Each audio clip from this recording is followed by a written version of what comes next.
The purpose of this podcast is simple. We want you to get to know your doctor before meeting them in person, because you're making a life-changing decision and time is scarce. The more you can learn about who your doctor is before you meet them, the better that first meeting will be. There's no substitute for an in-person appointment, but we hope this comes close. I'm your host, Eva Shea, and you're listening to Meet the Doctor. Welcome back to Meet the Doctor. My name is Eva Shea, and my guest today is Candace Smith, who is not a doctor. She's actually a psychotherapist, and I'm very curious and very interested to hear about a little bit different specialty than we normally talk about on this podcast. So thank you for joining us, Candace. Oh, thank you so much for having me.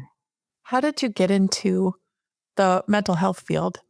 I had some family when I was younger that talked about their experience going through therapy, and specifically couples therapy, and how much it helped them. And that kind of was a little click in my mind, like, wow, okay, that could actually be beneficial. And then I took an elective in high school. That was like my favorite class was psychology. And so I was like, wow, I actually like this class. That's unusual. It kind of went from there. Just always been very curious about people, understanding how we work, how we operate. Do you find that helping people with psychological issues actually drains you, or does it have the opposite effect on you? I really think it has the opposite effect on me. It can be heavy at times. A good sense of humor, and a lot of my clients do too. I think that's a big coping skill for a lot of us, right? And my colleague who is next door, she'll say sometimes, like, it sounds like y'all are having a cocktail party in there sometimes, just laughing and having these, good conversations. And it's a balance, obviously. Like, we can't just, be dwelling on the negative or the heavy too much. Then we have to have some lightness as well. And so that is really just about connecting with people and processing, sharing what's going on, and then ways of dealing with it and getting out of it. And that is what energizes me the most, is that getting to see that. Is it common in your field to specialize or subspecialize even in really small categories of things? It is. And especially now, like, because there's so many, therapists. That's when I was thinking about being a therapist, everybody kept saying, oh my gosh, Austin's inundated with therapists. It's going to be really difficult. And you still can't get an appointment. I know. It's still really hard. So I ended up specializing, and a lot of people do. And that helps you in marketing and people finding you and that kind of thing. So I specialize in dialectical behavior therapy. It's called DBT. Dialectical behavior therapy means, basically that the type of modality that was initially designed in the early 90s for people who have borderline personality disorder. And that is a disorder of the emotion regulation system. I'm trying not to get too technical, and so a lot of this modality is about skills and strategies to help people cope, but also regulate emotions, and have the ability to do that in relationships and interpersonal situations, which is typically the biggest trigger for people. And so now DBT has been found, that done a lot of research and found to be helpful for not just that personality disorder, but for substance use disorder, for anxiety, for depression, really across the board. I'm stuck on borderline because, without oversharing about myself too much, I knew somebody who probably had it. And so I did a lot of reading and studying to figure out what it was. This is why I think she probably had it, because I did a lot of research. And at the time, this was maybe 10 years ago, it didn't seem like there was anything that could actually cure borderline personality. Yeah. DBT actually does have an impact. Yes. Cure is a strong word, obviously. It definitely, obviously they have to be motivated to do it, obviously. But yeah, the skills and tools have been shown to really bring down a lot of the symptoms that drive borderline personality, which again, a lot of times are that impulsivity, sometimes self-destructive behaviors, angry outbursts, things that make it challenging for them and for others. Sometimes this was actually designed to help specifically with that. And the person that started it was Marsha Linehan, and she was just a brilliant clinician, but she recently wrote a book about how she had borderline personality disorder, which was blew us all away, who had studied this for so long, and was a powerful kind of example of the shift that's occurring, that we used to be more like we wouldn't tell anybody anything about our personal lives, as therapists, but she had let people know that, just to try to reduce stigma and help people understand what it looks like and what it can look like. Doesn't mean it's going to get in the way and interfere with you having the quality of life you want. Do you also help the people who might be in relationships with someone that's struggling with that? Yes. Yeah. I do. I've had a lot of either individuals, I've had group at times for people who are in family, relationships with people to help them understand kind of more about it and what they can do, what's in their control to do around it. And then, even with it's kind of similar to like work I do with adolescents, working with their parents around like, here are some ways that might be a little more effective in communicating or setting those boundaries that are important to do. If someone has sensitivity to emotion, though, you do have, it's not like we're not trying to fragilize anybody, but it's more about there is a better way typically to get your point across. Mm-hmm. It sounds a lot like parenting toddlers. Yeah, really. Parenting toddlers. Yeah. Little kids. Totally. A lot of our own behavior is how we change our children's behavior. If I react a certain way to something, they might push my buttons. And if I react a different way, they might not push my buttons. And I've learned more having young children than pretty much any other thing I've done in my life. I agree.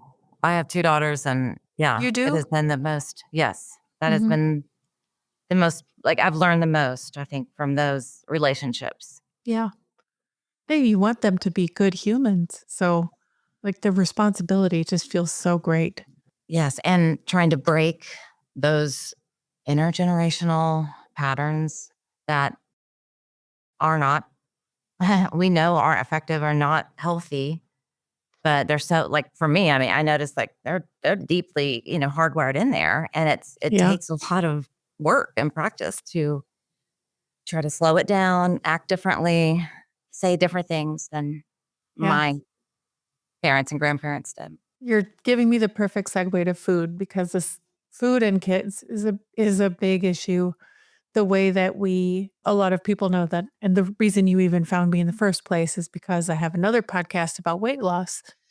And that was how you stumbled backwards into what we do here. It's a big topic that we talk about on that show is how do we talk to our children about food so that they don't end up having bad feelings or destructive behavior that results in them being overweight or unhealthy when they grow up or as they grow up. How are you thinking about helping people with food issues these days? Is that something that you're working on?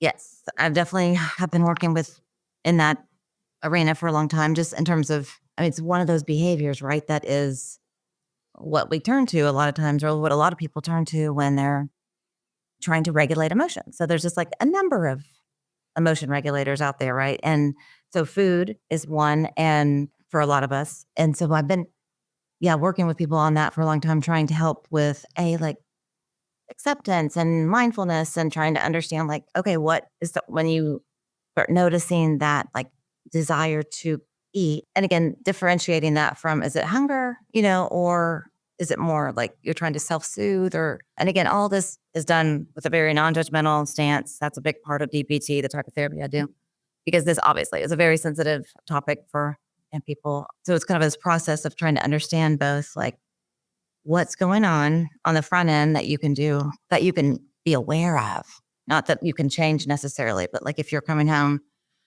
from work and you notice there's a lot of stress and a lot of lingering, maybe irritation, there's something around that you can do that maybe would help you, prevent you from maybe eating as a way to cope. What we were trying to always work on is just expanding our toolkit in a way of of course, we feel bad and we want to feel better. That's normal human behavior, and there's just so many behaviors that are like that with self-harm, drinking, drugs. That we can, relate to in terms of you just got stuck on one thing, eating. And then so it's trying to give yourself that sense of okay, what am I really looking for? What's the function of this? What am I, needing? What am I wanting to change through this behavior? In that toolbox, as a lifelong dieter, I always felt like the toolbox was pretty weak. Yeah. But when GLP-1s came along, if you know my story, if anyone's listening that knows my story, I was extremely skeptical and even rejected it the first couple times it was introduced to me.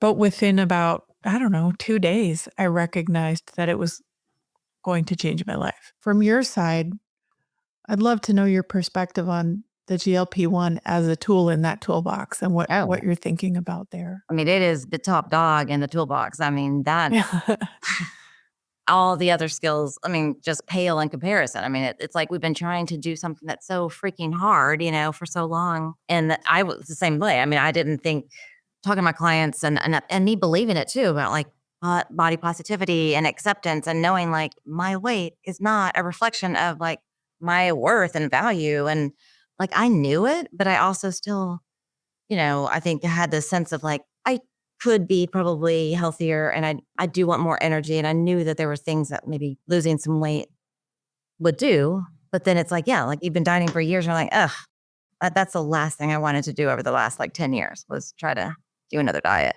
What is the psychological impact on someone who's failed at dieting for most of their entire life? Man.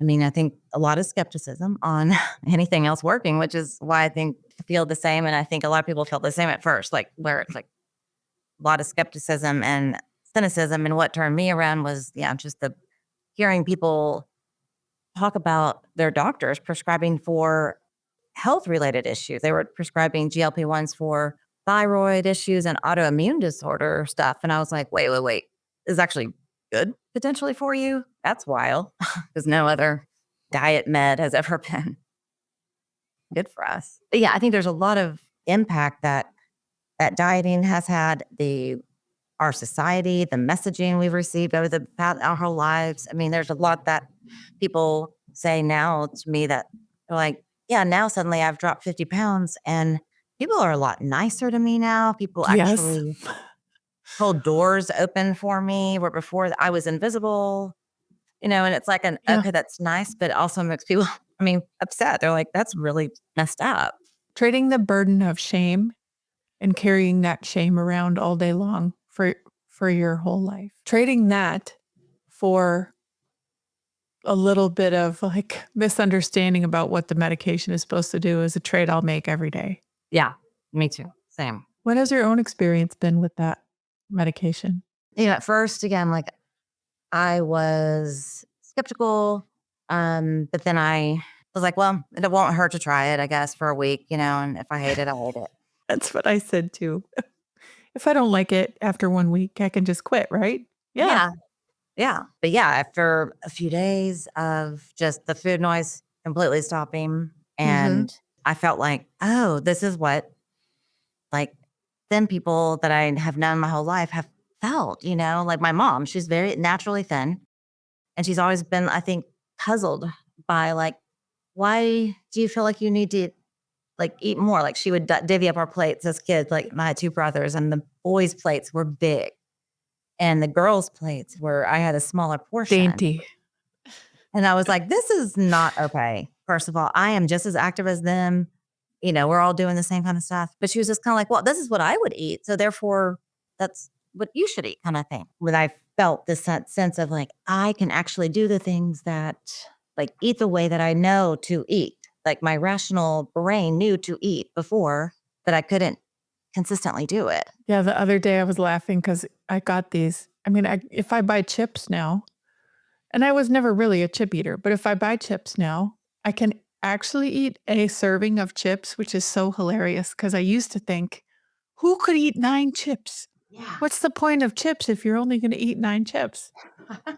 And they last so long in our house now that I throw them away because they don't, they go bad before they're gone. Yeah, I know. I lived on like Tex-Mex and tortilla chips. And I remember doing Weight Watchers way back in the day. And, you could have like, I think 12 chips for 3 points or something. Okay, so Weight Watchers. What a racket. Right. Chips give me such trauma because On Weight Watchers, you would have to like weigh and measure and calculate how many points the chips were. And it would be like the whole meal. If Yeah. you ate the chips, you couldn't eat dinner. You'd have to only eat the chips. So I would go to like Chewy's and say, please don't bring the chips. I can't even have the chips on the table. Mm-hmm. Who gives chips that much power? I know that exact situation. Going to Chewy's and not having chips and salsa and jalapeno ranch. I'm like, life's not worth living if Queso I can't have compuesto. these. What's the point? I'm going to eat these things and I'll be fatter. It's okay. Like I would, that was the trade-off for me at that point. Mm-hmm. Right. So how long have you been on GLP-1 meds? I think it's about right around 5 months. I love them. I don't ever want to go off of them. And that brings up, I think, some other things that I think would be helpful for, potentially people in practice, myself included, just that anxiety I think that we have around like, what are we going to do when we hit our goal or around that place? And do I trust myself going back to living without them? I don't at this point trust myself. And no, I don't either. So how has your own experience being on GLP-1 changed the way that you're practicing with your patients? I have to hold myself back to not want to share, like about these medications with people who I think would benefit, not even for weight, but just for the other things, that they're struggling with. I know that it's a fine line. I'm not a doctor. Obviously, I'm not going to, recommend something that that's out of my lane, but I will drop in here and there. Like if someone, if they have chronic pain, I might just say like, I have read like this article recently. I don't know if it's going to be something that would work for you, but it might be worth exploring that with your doctor if you're interested. But then too, the people that are already on them that I'm working with, just kind of working on like, again, just the changes mentally and identity wise that are coming up and things in their relationship. When somebody changes in a pretty drastic way, it does, impact the relationship. And even though the person might be happy or positive about it, it still brings up sometimes other feelings like anxiety, insecurity. Are they going to get so thin and leave me or something? Some people, we can all have some irrational thoughts about that. Yeah. But that's a real thing that happens in couples when one person loses a lot of weight and the other one doesn't. I mean, often we, my husband and I ended up being the exact same weight, which is wild. But then I would think, well, we do eat exactly the same food. So maybe that's why we weigh the same. But then I took off faster than he did. He's lost his too now, but he did it with carnivore. Oh, he's not on the GLP-1s? No. Oh, okay. No. But he's done great without it. I don't think he had a food addiction. Yeah. I know it's generalizing, but like guys, men, typically seem to drop it easier. He would just like decide, I think I should lose weight. And then a week later, he'd be down 10 pounds. And I'd be like, that would take me a year. Yeah. Of working out 5 times a week and counting every calorie. I don't understand this. No. Not fair. It's definitely not fair. So I'm excited to work with people, to help especially with group. I think that, I'm a big group person. I love, I have a women's group already right now, and for support, connection, and, ways we talk about different skills and strategies too. So there's some psychoeducation, but there's also just that sense of camaraderie. And I think with something like GLP-1, that can be really helpful. And then also just talking about, the patterns that we're trying to build, what habits we're trying to let go of or move away from. What is the group like? Does it have a name? I just call it a women's DBT group. And it's a hoot. Again, we have fun, but we also, there's a lot of serious, obviously, things we talk about too. But do we have snacks or no snacks? I don't. But I'm happy if people bring stuff in, but but everybody gets a chance to, they have their time to check in and just talk about like anything like that happened this week that they're wanting either to vent about or get help on. And then if they're open for feedback from myself and others, we can do that. And then we talk about one of the skills. And so DBT is just, we have 4 main modules or lots of different skills within each module. There's a lot of learning involved, but they're pretty basic. They're not that hard to understand. It's just the hard part is applying them and really integrating them into our lives. Mindfulness, we talk a lot about mindfulness skills. There's different types and ways of practicing those kind of on the front end. And then it's kind of, practice using them then. It's like almost like preparing for a marathon, right? Like it's not going to happen right away. Like you have to build and practice being able to notice, create some distance. Like I'm noticing my mind is racing. It's having thoughts about this or thoughts about that. And man, that makes sense that I would have some anxiety. And it makes sense that my brain wants to go there, even though right now is probably not the time I want to get into that. So just kind of being compassionate with ourselves at the same time, even though we don't want this thing happening, because a lot of times the more we resist, it can add more stress to the whole dynamic internally. Sometimes people find it helpful to get up and just jot down a couple of things on a notepad to be like, remember to think about this tomorrow. Try to do some different kind of self-soothing kind of practices, the breathing. And some people find it, just to try to get distracted and they're internally with something else that is a little more neutral but they still find a little like they can kind of get some attention on. I have an architect that I work with she'll think about building different houses, and Right. but it's like less emotionally charged. So it's easier to kind of let it go. Yeah. I picked up the square breath this year, which was huge, right? Yeah. And I taught it to my 7-year-old. And if I make her do like 3 of them, she'll fall asleep in about 2 minutes. It's amazing. If anybody's listening, like, what the heck is that? It's just in for 4, hold for 7, out for 8, 5 times in a row. I'm sure there's a million variations on that. They probably all work.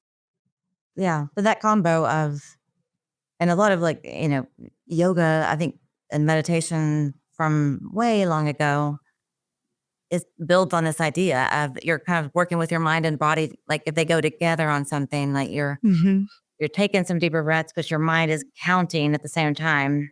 And I notice if I'm ruminating a ton, that I'm not breathing at all. I'm just sort of like holding really tightly to something that isn't even real.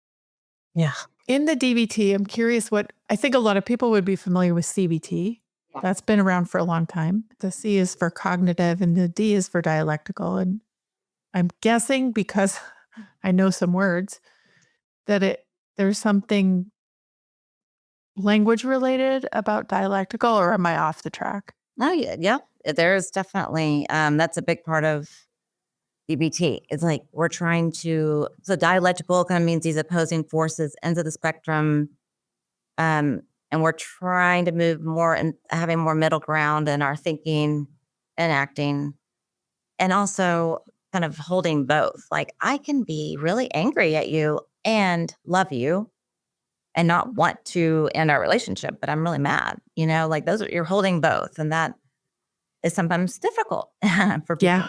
Yeah. Dialectical, with emotions, like either people on the one end, like we've tried to shut them down, suppress them, push them down. And then on the other side, it's, just like we feel it, we want to act on it and do something about it. And it's like trying to find a little bit more middle ground where we can accept it, understand why it's happening, and then decide, with some different skills, like what I want to do with this right now. So it's like a framework for managing emotions almost?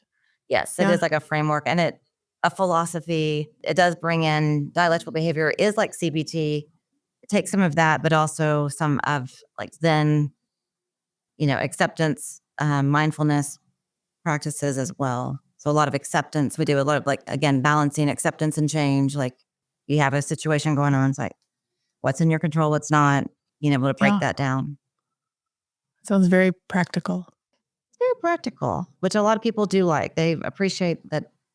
A lot of people also like that it's a little more interactive and not just like the client coming in just to unload and talk. I mean, that feels good for a little bit, but a lot of times it doesn't do much in terms of getting them, into a better place. I was just thinking about Shrinking.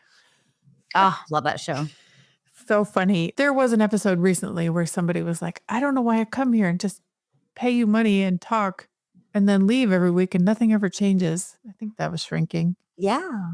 That's why Marsha Linehan, I mean, she actually used that as an example of like why she thought this was effective. Like, we need the warm, caring environment with person that we feel safe with and we can trust. We need that in our environment, but we need more than just that too.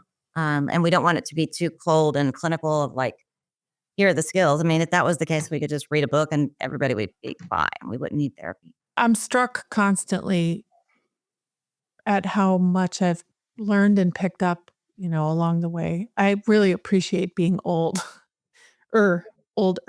because some of these horrible things that we go through, that everyone goes through, you either take those opportunities to figure out how to handle them better the next time, or you don't. What happens if you don't? Yeah, they keep happening, or different ways they're happening. I think it's not a way to have a happy life. Things are going to happen, and none of us are getting out of here alive. So no, everybody has stuff that is going to come up, and that's a big thing that a takeaway that I hope that potential clients or whoever, if they're thinking about therapy, to be a little bit on the proactive side. It's kind of like the same with like health things too, with like with diabetes, they talk about, it's like if you wait, it starts to have these effects in our bodies that we might not even be aware of, right? Until a certain point where you then have like a bigger issue to deal with. So I think the same with, mental health. It's like just having the courage, the humility, whatever it is, to kind of say, you know what, this is a part of my life that maybe isn't working as well, or I'm struggling in, and let me just look at it and talk about it and figure out what's happening and going on. And will save you, I think, a lot of heartache or tears down the road. Yeah. Well said. Well, what do you do when you're not at work? Well, again, life after GLP-1s is a little different. I think I used to go out with friends a lot more, go out to eat, drink, because I'm a very social person. I love, hang out with people. I still do that, but not as much, I find, and it's in a different way. And I have 2 daughters, so I do a lot, with them, and don't love cooking as much anymore either. That's one thing I used to enjoy. I like cooking I just made a pot of soup that lasted 2 weeks. That sounds good. I need to do something like that. That would be low maintenance. Like, oh yeah. Best cookbook I've ever owned is called, and I give her a shout out all the time because it's so good. What to cook when you don't feel like cooking, which is basically a GLP-1 cookbook. She didn't intend it to be, but it is. That's funny. I like that. Yes, I need fantastic. That. It's broken down by things you can make in 15 minutes, 30 minutes, 45 minutes, and 1 hour. I love it. Okay, that's good. I'll look into that then. Yeah, it's great. My youngest daughter she didn't know that. She doesn't know that I'm doing the GLP-1s. I don't know if you've told your daughter. She doesn't. Mine are too little. They know I've lost weight. You can't hide losing 100 pounds. It's not. No. Yeah. My daughter knows I'm losing weight. I just call it like, oh, I'm just, getting healthier in some ways or whatever. But she doesn't know why or how. But then, so she found these chips. It's like this one. I'm from East Texas, and there's these certain chips that are really not that. They're just my emotional chips, that I loved. The last time we were going, she found them in the store. She was like, Mom, oh my God, your chips, your favorite chips. And I was like, oh, it made my stomach turn to even think about eating them, So I was like, oh, I don't think I'm going to have them. She's like, what? She was so shocked. Yeah. They're constantly trying to stick candy in my mouth. Oh, really? Well, they're little. They're smaller than your daughters, I think. But yeah, they're always confused why I won't eat. And it isn't even that I don't. I'm like, I can look at it and go, I want that, but I can't eat it. I know. It's like, it's confusing to us too, right? It's like, I don't know why. I'm just not wanting this. But yeah, I think talking to them about, I've always had the philosophy. I know you asked this a long time ago. I don't think I ever answered it, but kind of, I think that you have the same philosophy of like trying to not obviously put a value on food, what's good or bad or anything. And yeah, like my mom's always been very like, I can't believe you let the Halloween bowl full of candy out for your daughters just to pick at for the next week. I'm like, yeah, because you did the opposite and you hid it. And then I had to go and find it and it made me want it more.